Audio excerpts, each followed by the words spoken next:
The single most important part of today's most buzzworthy Android phone is its camera. To the company that built it, this camera is the standout feature by which its fifth-generation phone will be judged. But the bigger picture is the smartphone around that shooter. It's the most expensive phone its creator has ever produced, but it's still much more affordable than it should be.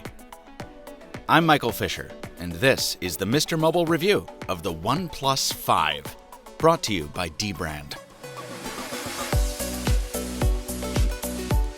Now, normally I start with design and end on specs, but today I'm flipping that around, because at the heart of the OnePlus 5 is much more brawn than you probably need. The very latest silicon backed up by a big battery with super fast charging and an absurd amount of RAM. Realistically, much more than the Android operating system can even use at this point. There's no micro SD slot, but the two storage options are big and fast enough for 2017. And while the display is almost, if not completely, identical to last year's panel, it's been optimized. Better color tuning, a wider brightness range, and the blue light filter no longer uses that sickly green shade. On top of that, there's now a dedicated reading mode that switches the screen to monochrome and adds sharpness when you open apps like Kindle or News. Personally, I didn't find much utility in reading mode, but I like it anyway, because it's proof that OnePlus still sweats the small stuff when it comes to convenience.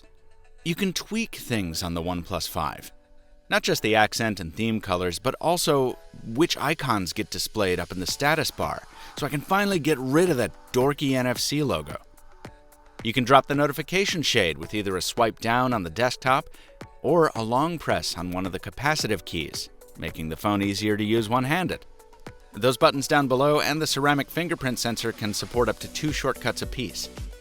And whether you take the time to do all of that or none of that, the phone responds to your inputs with a liquid fluidity matched only by the likes of the U11 and Google Pixel. As far as software goes, every Android phone should work just like this. On to that crucial camera. With the 5, OnePlus joins the dual camera ranks, its primary shooter flanked by a second sensor mated to a so-called telephoto lens. This is much the same configuration used by the iPhone 7 Plus. It means you can zoom in on a subject without cropping the picture and thus reducing its quality. That can certainly come in handy, and I like that it works in video mode too. But while the second sensor is higher in resolution, it's also got smaller pixels and a smaller aperture, so it's a poor choice for low light. Furthermore, the portrait mode that's meant to selectively blur the background is very finicky, and even when I thought I got it right, there was blurring and bleeding at the edges. On the Plus side, there's a Pro mode here. It's really good. It's got an artificial horizon, a histogram, even though I don't really know how to read that, and manual controls. As usual, I found manual focus to be the most useful for those times autofocus just doesn't cooperate. And in both still and video modes, the primary camera can snap up some lovely images. I'll share more of these on the Mr. Mobile Facebook page, and if you're looking for comparisons with other phones, check out Android Central. They've got a lot more on this. On the whole, the camera here is good, and that goes for the selfie shooter up front too. But I wish OnePlus had found a way to include optical stabilization, the absence of which was really evident when filming in 4K. And given the hit-or-miss quality of portrait mode, I think the only truly useful thing about that second camera is the zoom. So yeah, a definite step up from last year, but not quite a grand slam. I've used the OnePlus 5 for 2 weeks, and in that time I've come across a lot of little things I've come to appreciate. The vibration motor is stronger than last year's, making typing much more satisfying. And I'll never get tired of using a simple switch to flick my ringer from loud to silent. The downward-firing speaker is loud enough, the headphone jack nice to have, voice calls within expectations, and battery life is fine. The 5 sees me through a full day, about 14 hours of heavy use, by which I mean taking tons of photos and video, which is good. But as for OnePlus's claim of a 20% boost in endurance compared to the last model, no, I'm not really seeing that. I only broke the 5-hour screen on time mark once. So, definitely bring the dash charger along if you expect to be home much past dinner time. Finally, how about that design? Well, to some folks it looks very similar to a new phone called the R11 from OnePlus's sister company Oppo. To others, it looks like an iPhone, without the cool water-resistant part.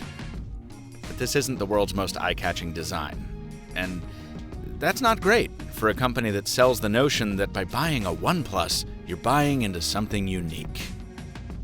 Personally, the only comments I've gotten from friends on this phone have been to ask why I switched to an iPhone. To avoid that, you can cover it up. The signature slap-on covers are available in a whole slew of materials, and you can use the scratch you save on the phone to buy them. While it's the most expensive OnePlus yet, the 5 still tops out at a super reasonable $539. And you can get the lower-end model, that one with only 6 gigs of RAM, for $479. If none of the shells ring your bells, you can always hit up dbrand. I asked him to hook me up with the concrete vinyl skin, and 15 minutes later, my OnePlus 5 looked and felt like a chunk of my basement floor. In a good way. Whichever finish you choose, it goes a long way toward scrubbing off the iPhone vibe. If you want one, you know where to find it. Hit the link in the description. And skinned or unskinned, if you buy the OnePlus 5, you'll be getting some of the best specs and software available on Android for about $150 less than the Samsung and HTC competition. That fact alone makes it a standout in its category, no matter how much the design suggests it just wants to blend in. That competition? I've reviewed it. Check it out on the Mr. Mobile YouTube channel and subscribe while you're there so you don't miss new videos landing at least twice a week. Until next time, thanks for watching, and stay mobile, my friends.